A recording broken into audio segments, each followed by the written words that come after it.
माँ संतोषी संतोष और सुख समृद्धि देने वाली देवी हैं। जो भक्त सच्चे मन से हर शुक्रवार माँ संतोषी का व्रत करता है, उसके जीवन से कष्ट, कलह और दरिद्रता दूर हो जाती है। आज हम आपको माँ संतोषी की चमत्कारी व्रत कथा सुनाते हैं। एक गरीब बुढ़िया की कथा। किसी गांव में एक बहुत गरीब बुढ़िया रहती थी। दिन भर वह मेहनत करके जो थोड़ा बहुत कमा पाती, उसी में अपना पालन करती। उसके 7 बेटे थे, पर बहुएं उसे तिरस्कार की नजर से देखती थीं।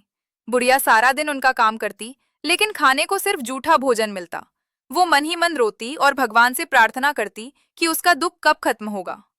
माँ संतोषी का चमत्कार। एक दिन गांव में एक स्त्री आई और उसने बुढ़िया से कहा, माँ, क्या आपने माँ संतोषी का व्रत किया है? बुढ़िया बोली, नहीं बेटी, मुझे इसकी विधि नहीं मालूम। स्त्री ने बताया, प्रत्येक शुक्रवार को माँ संतोषी का व्रत करो, गुड़ और चना चढ़ाओ और खट्टा नहीं खाना, माँ जरूर आपकी सुनेंगी। बुढ़िया ने उसी दिन व्रत रखा।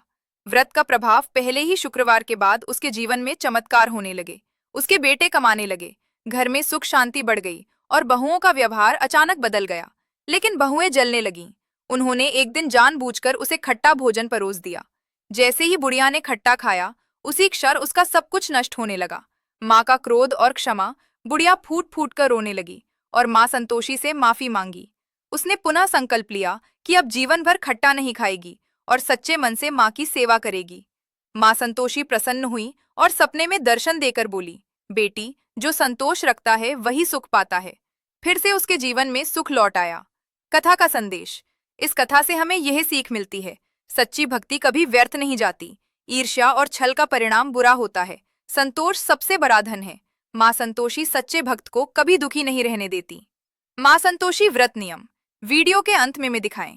शुक्रवार को व्रत रखें, गुड़ चना का भोग लगाएं, खट्टा भोजन न करें, कथा अवश्य सुनें, माँ का नाम लेकर व्रत खोलें। जयकारा बोलो माँ संतोषी की जय। माँ संतोषी संतोष और सुख